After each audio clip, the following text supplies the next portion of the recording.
Hello नमस्कार मंडळी, कशा आहात तुम्ही? मजेत ना? आज संध्याकाळी आमच्याकडे खूपच जोरात पाऊस सुरू झाला आहे, तर मी मस्तपैकी अद्रक आणि गवती चहा टाकून चहा बनवला आहे.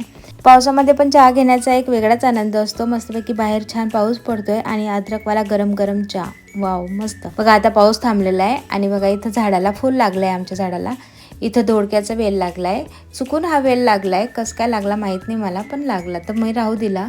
मस्त झाला आता मोठा. आणि हे आहे बेलाचं झाड आणि इथं आहे शेजारी ब्रह्मकमळचं झाड आणि तुलसी. बघा इथं पण खाली 2 फुलं लागलेले आहे आणि वर एक फुल लागलंय येलो कलरचं. खूपच सुंदर दिसतंय आमचं गार्डन. एक जरी फुल आलं ना गार्डनला तरी खूपच सुंदर दिसतं गार्डन. आता पाऊसही थांबलाय. 5 मिनिटं अगोदर खूपच जोरात पाऊस होता आणि आता बघा थोडं थोडं ऊन पण पडतंय. सकाळचा थोडा भात उरला होता तर आम्ही त्याला फोडणी दिली आणि फ्राय राईस बनवला. चला मी आता इथंच व्हिडिओ संपवते. तुम्हाला जर व्हिडिओ आवडला असेल तर व्हिडिओला नक्की लाईक करा. लवकरच भेटू पुढच्या व्हिडिओमध्ये.